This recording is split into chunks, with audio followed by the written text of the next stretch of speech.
Sois un requin et fin pour faire des belles opérations immobilières, pour gagner de l'argent grâce à l'immobilier.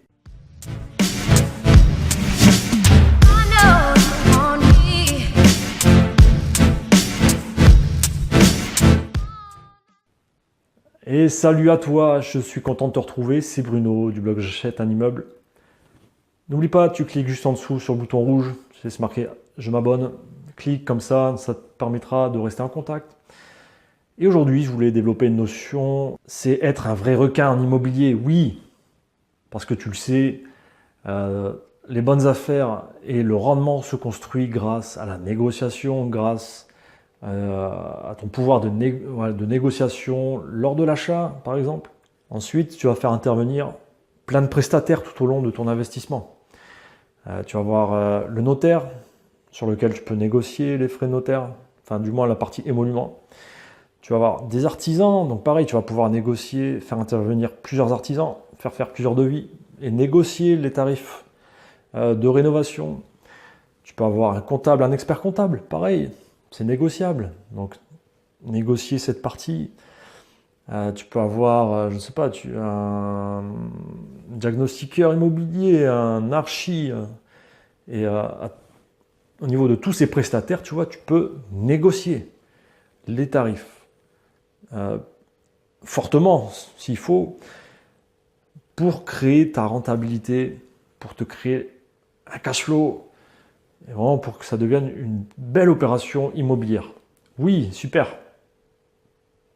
Mais seulement, ce que tu oublies, c'est que tu veux te construire une équipe avant tout.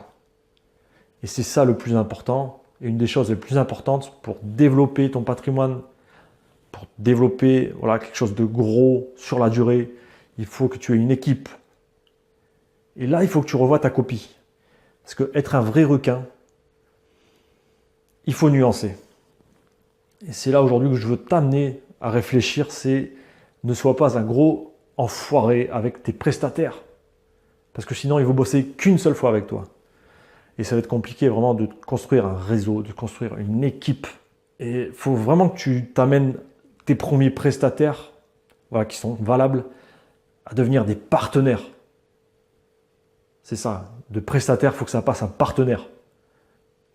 Pour que toi, tu aies vraiment une équipe de soutien, des mecs sur lesquels tu peux compter dans l'avenir pour te créer un business immobilier qui tienne la route, qui tourne tout seul. Voilà, il ne faut pas oublier que tu dois être en mode passif dans l'avenir. Et il ne faut pas que tu reviennes à chaque fois à devoir sélectionner de nouveaux partenaires parce que les premiers, tu les as tellement essorés, tu vois, qu'ils ne veulent même plus bosser avec toi.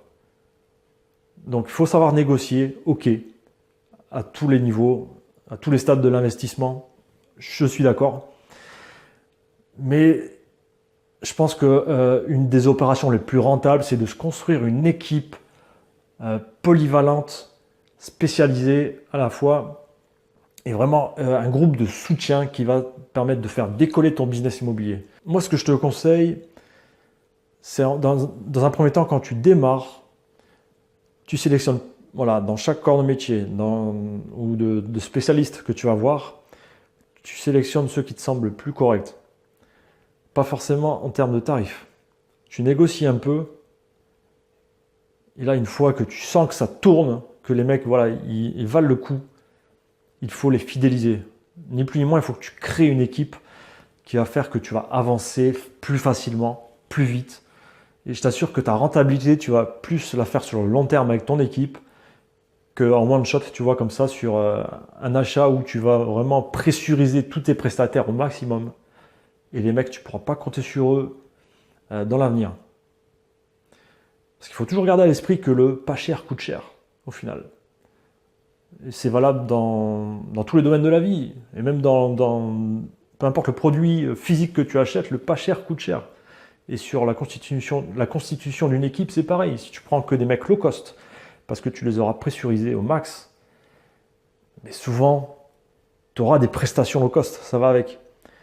Donc, il faut savoir être négociateur, mais avec certains spécialistes, il faut que tu mettes quand même le prix. Il faut vraiment que tu t'accompagnes de personnes compétentes. Et il faut les fidéliser. Donc pense à ça dans ta construction d'équipe. Et même si tu es déjà un investisseur aguerri, je t'amène vraiment à penser à ça et à toujours faire le petit geste qui va faire que le mec il va vouloir rebosser avec toi. Il faut toujours, ok, il ne faut pas se faire pigeonner, c'est pas ce que je te dis, mais il faut toujours avoir à l'esprit que une des choses les plus dures, c'est de se créer une équipe.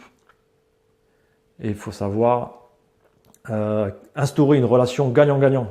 Il faut que tu sois gagnant, il faut que ton prestataire, futur partenaire, soit gagnant aussi, pour que ça aille dans les deux sens et pour que vraiment ce soit une entreprise commune et que chacun de vous avanciez dans le bon sens. Allez, je t'invite surtout à partager cette vidéo qui va rendre service à pas mal de gens. Mets un petit pouce, mets un petit commentaire, je serai content de te répondre. Et si tu as des questions, voilà, n'hésite pas, je suis là pour toi. Allez, je te dis à très vite. Salut!